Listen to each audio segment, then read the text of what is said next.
नमस्कार दोस्तों, आज हम बात करेंगे बॉलीवुड की ऐसी अदाकारा की जिनको क्वीन ऑफ नेचुरल एक्टिंग कहा जाता है। जी हाँ, हम बात कर रहे हैं शबाना आज़मी जी की।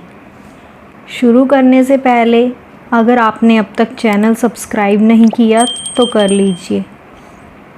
दोस्तों, शबाना आज़मी ने अपने कैरियर की शुरुआत अंकुर फिल्म से की थी, जिसका डायरेक्शन श्याम बेनेगल ने किया था।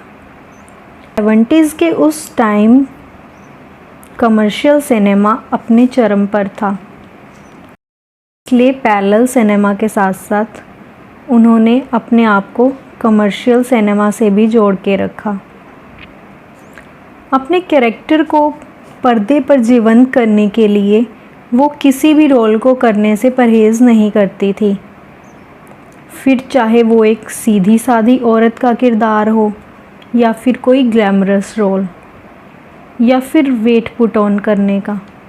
उनके मल्टी टैलेंट में उनकी फैमिली बैकग्राउंड का भरपूर इफ़ेक्ट नज़र आया, जो फिल्मी के साथ साथ शायराना भी था। उनके फादर उर्दू के मशहूर शायर और हिंदी फिल्मों के जाने माने गीतकार थे और उनकी माता पॉपुलर स्टेज एक्टर थी, जिन्होंने बाज़ार, उमराव जान जैसी फिल्मों में अभिनय किया था। उनके भाई बाबा आज़मी भी जाने माने फ़ोटोग्राफ़र रह चुके हैं। उन्होंने अपनी अदाकारी से सिल्वर स्क्रीन पर एक्टिंग के मायने ही बदल दिए थे।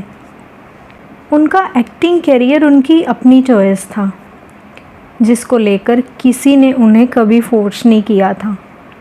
जब वो कॉलेज में थी तो उन्होंने और फारूक शेख ने साथ में हिंदी नाट्य मंच बनाया था।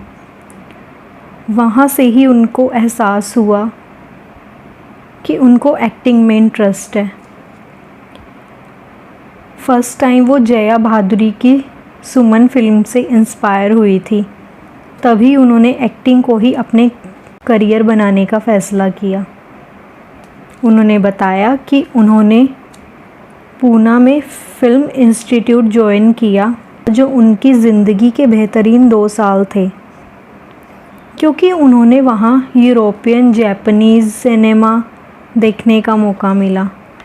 उनका फैमिली बैकग्राउंड भी एक इंस्टीट्यूट जैसा था, पर यहाँ से पता चलता है कि हुनर बेशक खून में ही क्यों ना हो, पर प्रशिक्षण के बिना नहीं निखर सकता।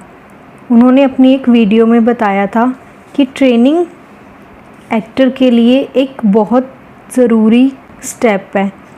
उन्होंने बताया कि एक्टिंग का इनबॉर्न टैलेंट एक रॉ डायमंड की तरह है, और जब आप ट्रेनिंग लेते हो तब वो एक्चुअल में निखर जाता है और उभर कर आता है।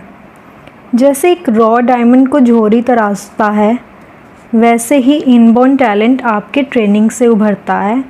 जब वो ट्रेनिंग करके FTII से बाहर आई तो उन्होंने बैक टू बैक 2 फिल्में साइन की, जिनमें से एक फासला और सेकंड परिणय थी। लेकिन रिलीज़ होने वाली पहली फ़िल्म उनकी अंकुर थी, जो श्याम बेनेगल जी की भी पहली फ़िल्म थी बतौर डायरेक्टर।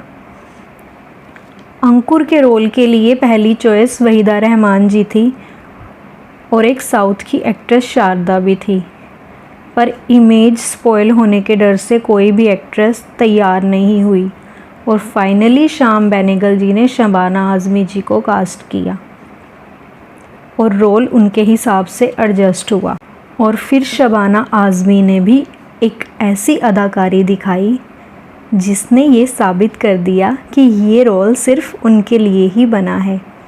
इस फिल्म के लिए उन्हें नेशनल फिल्म अवार्ड के बेस्ट एक्ट्रेस से नवाजा गया। शबाना आज़मी जी ने अपनी हर फिल्म में ऐसी परफॉर्मेंस दी जो सीधे दिल में उतरी। उन्होंने अपने हर किरदार को ऐसे पेश किया जैसे रियल लाइफ में जिया हो, तभी उनको क्वीन ऑफ नेचुरल एक्टिंग का खिताब मिला। अंकुर के बाद श्याम बेनेगल के साथ उनकी जुनून मंडी हरी भरी फिल्म आई, जहां हिंदी सिनेमा में हीरो को ज़्यादा महत्व दिया जाता था, वहीं कुछ एक्ट्रेस ऐसी भी थी जिन्होंने अपने एक्टिंग के दम पे ये साबित किया था कि वो भी उतनी ही अहम है, वो किसी स्टार अभिनेता की मोहताज नहीं है। 70s के दशक में अपनी एक्टिंग से लोहा मनवाने वाली शबाना आज़मी भी उनमें से एक थी। उन्होंने बेस्ट एक्ट्रेस के 5 अवार्ड से भी सम्मानित किया गया। कमर्शियल फिल्म्स की वो एक पॉपुलर अभिनेत्री बन गई थी। फिर उनकी बहुत ऐसी फिल्में आई जिन्होंने वर्ल्ड वाइड सिल्वर जुबली भी मनाई। उन दिनों पैरेलल सिनेमा से ज़्यादा कमर्शियल सिनेमा डिमांड में था और उसमें काम करने वाले आर्टिस्ट को भी भरपूर फ़ायदा मिलता था। उन्होंने लिमिटेड बजट में भी बनने वाली फ़िल्मों में कम फीस लेकर भी उतना ही हुनर से काम किया। एक वीडियो में उन्होंने ये खुलासा भी किया कि कई फ़िल्में उन्होंने मुफ्त में भी की थी। अपनी अदाकारी से उन्होंने दर्शकों का खूब मनोरंजन किया और बहुत से अवार्ड्स से उनको नवाजा जा चुका है। तो ये थी एक ऐसी अदाकारा की कहानी जो किसी भी कैरेक्टर में आसानी से फिट हो जाती है।